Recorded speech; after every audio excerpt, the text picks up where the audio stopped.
आवेश दो प्रकार के होते हैं, धनावेश और ऋणावेश। परंतु कब कौन सा धनावेश होगा, कब कौन सा ऋणावेश होगा, ये गलत बात है। ध्रुवता के हिसाब से तो खाली दो ही होगा। अब यहाँ पर आप देखिए, धारा बिंदु की हमारे पास परिभाषा क्या है, भौतिकी की वह शाखा इसमें गतिमान आवेशों से जुड़े कारकों का अध्ययन किया जाता है।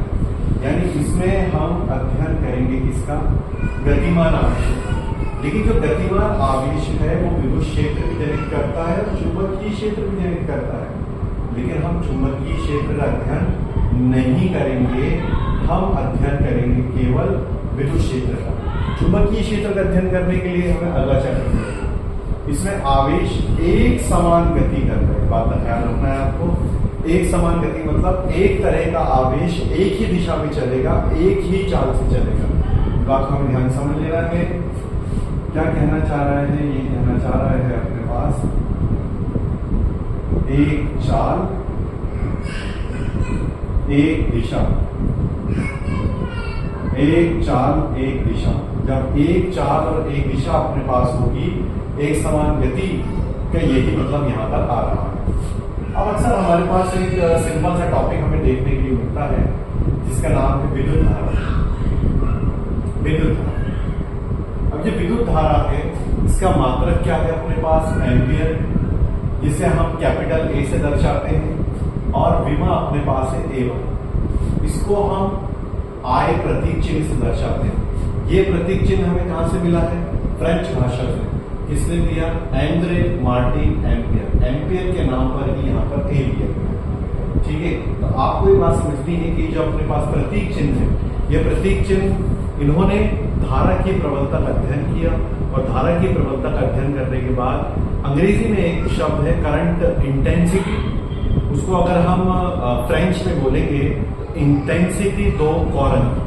तो इंटेंसिटी वर्ड यानी इंटेंसिटी वर्ड वहां पर पहले आ रहा है, इसलिए उन्होंने आई वर्ड या आई लेटर, आई अक्षर का चुनाव किया।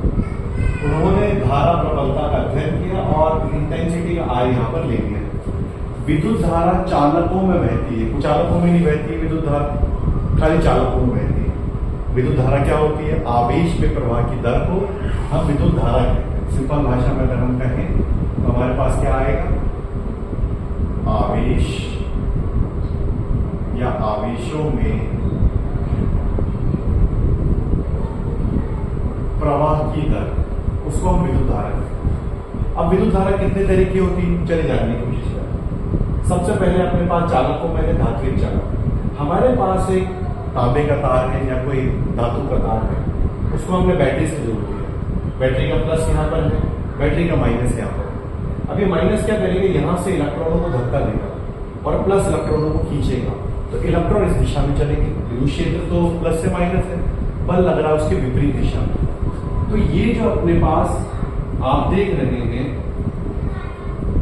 क्रॉस सेक्शन, ये अनुप्रस्थ काट, थोड़ा सा मोटा बना देते हैं ताकि हमें वास्तव में, ये जो अनुप्रस्थ काट है, ये अनुप्रस्थ काट कुछ इस तरीके से, इसकी कोई मोटाई हो, तो ये उस मोटाई को पार करने में जो समय ले रहा है, उतनी देर में वो यहां से यहां पहुंचेगा।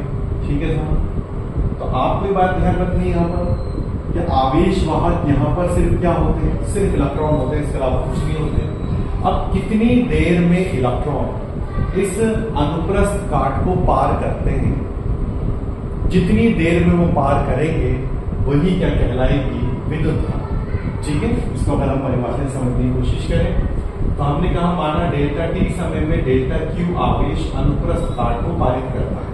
अब कितना समय लग रहा है, डेल्टा टी समय अंतराल लग रहा है, उसमें कितना आवेश जा रहा है, डेल्टा क्यू आवेश जो है वो पारित हो रहा है। एकांक समय में पारित आवेश का परिमाण कितना होगा, समय का डिवाइड हम किसमें कर देंगे, आवेश में कर देंगे। यहाँ आपको ये ध्यान रखना है कि हमारे पास इलेक्ट्रॉनों की संख्या है, क्योंकि सिर्फ इलेक्ट्रॉन ही आवेश वाहक है।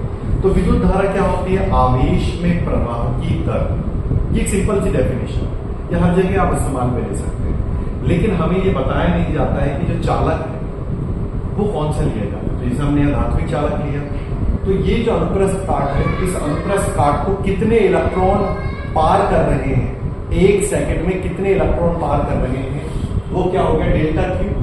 अब मैं ये कह रहा हूं कि भाई 2 सेकंड लग रहे हैं या 10 सेकंड लग रहे हैं इलेक्ट्रॉन को पार करने में, एग्जाम्पल के तौर पर, ठीक है, और 100 इलेक्ट्रॉन पास कर रहे हैं, तो 1 सेकंड में कितने करेंगे? 100 में 10 का डिवाइड कर देंगे, 100 में 10 का, तो 1 सेकंड में 10 इलेक्ट्रॉन पार कर रहे हैं। तो जो इलेक्ट्रॉन जा रहे हैं इस मोटाई को, इस हिस्से को पार कर रहे हैं, इसी को हम क्या कह रहे हैं? विद्युत धारा।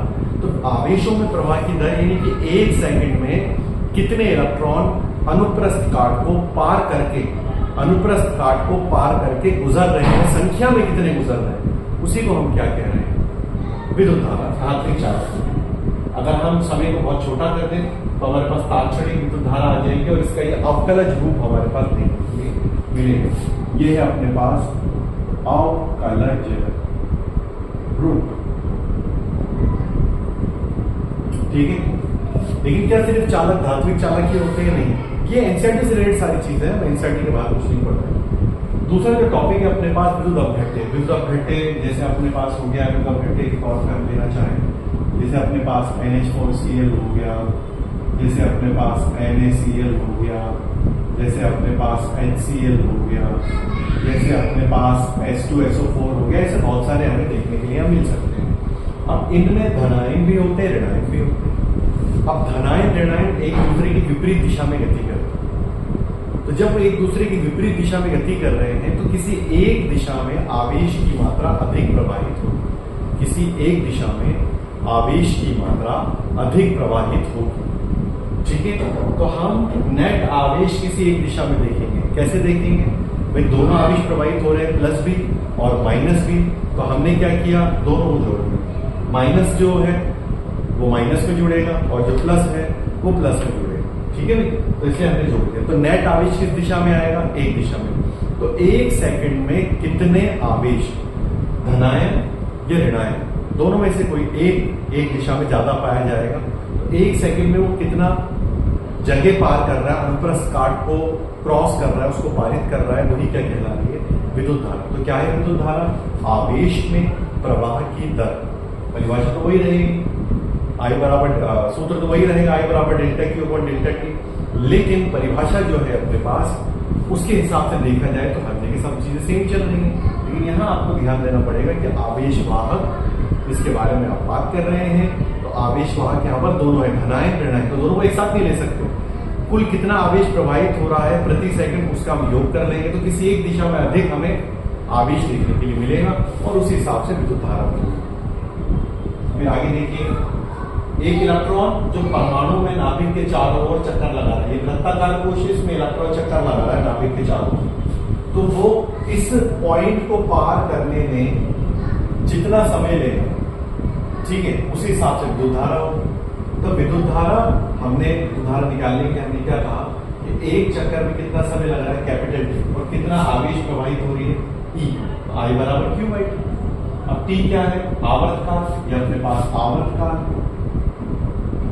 और आवर्तकाल का हमारे पास फॉर्मूला क्या होता है? वृत्तीय कोश की परिधि बटा इलेक्ट्रॉन की चाल, यानी कि 2πr अपॉन v रख दिया हमने, हमारे पास सूत्र आ गया eV अपॉन 2πr। अब ये क्या बताना चाह रहा है आपसे कि भाई ये जो एक रेखा हमने यहाँ पर बनाई है, इससे प्रति सेकंड में कितना आवेश गुजर रहा है। अब इसे मान लीजिए कि इलेक्ट्रॉन 1 सेकंड में 100 चक्कर लगा रहा है, तो ऐसा लग रहा है कि 1 सेकंड में 100 बार आवेश यहाँ से गुजर रहा है। भाई विद्युत धारा, धारा यानी प्रवाह, तो आवेश का चलना ही जरूरी है वहां पर। तो यहाँ आवेश चल रहा है, आवेश चलेगा तो हमें क्या देखने के लिए मिलेगी? धारा देखने के लिए मिलेगी। फिर आगे देखिएगा, नेक्स्ट है अपने पास अर्धचालक। अर्धचालक हमें चैप्टर नंबर 14 में मिलता है, सेकंड बुक में एनसीईआरटी, उसमें आवेश वाहक इलेक्ट्रॉन और होल्स दोनों होते हैं। यहाँ पर भी नेट आवेश आएगा, होल्स पॉजिटिव होते हैं और इलेक्ट्रॉन नो नेगेटिव होते हैं, इलेक्ट्रॉन के लिए कोई जरूरत नहीं। तो पॉजिटिव और नेगेटिव का योग कर लेंगे तो किसी एक दिशा में नेट प्रवाह मिलेगा। उस आवेश की मात्रा में समय का भाग दे देंगे तो क्या मिल जाएगी? धारा। एक्चुअल में क्या है कि हमें ये जानना है कि कितने समय में कितना आवेश एक जगह से दूसरी जगह जा रहा है। अगर मैं इसको जानना चाहता हूं तो फिर मुझे आवेश अलग से निकालना पड़ेगा और समय अलग से निकालना पड़ेगा, या समय के सापेक्ष मुझे आवेश को देखना पड़ेगा, तो गड़बड़ हो जाएगी। तो उससे बचने के लिए हम क्या करेंगे? हमने एक राशि बना ली जो उनके अनुपात से हमें प्राप्त होगी। किसी एक भौतिक राशि के सापेक्ष दूसरे को देखना चाहते हैं तो एक को बहुत छोटा कर देंगे और छोटा कर दे तो उसको मापने की जरूरत कम रहेगी, या उसमें परिवर्तन बहुत कम आएंगे, फिर उसके सापेक्ष जिसको देखना उसका अध्ययन करेंगे। इसलिए हमने यह धारा ले ली। अब एक ऐसी भी धारा होती है, सब विस्थापन धारा कहते हैं, और ये एक ऐसी धारा है जो बिना तार के ही प्रवाहित होती है। इसके बारे में आप चैप्टर नंबर 8 में पढ़ेंगे एनसीईआरटी में, फर्स्ट बुक में, लेकिन इसमें कोई आवेश वाहक नहीं होता और ये इसका सूत्र हमें दे रखा है, और ये भी आप वही देखेंगे ये सूत्र आपके पास कहाँ से आया है।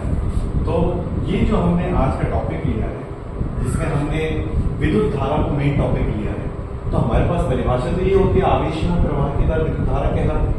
लेकिन विद्युत धारा का असल मकसद क्या है कि कितने समय में कितना आवेश एक जगह से दूसरी जगह जा रहा है, ये चालक पर निर्भर करेगा कि विद्युत धारा में जो आवेश आप भौतिक राशि ले रहे हैं वो एक सिंगल आवेश की वजह से है, या दो आवेशों की वजह से है, या आवेशों के समूह की वजह से है जो गति कर रहा है, ये आपको देखना है। Thank you.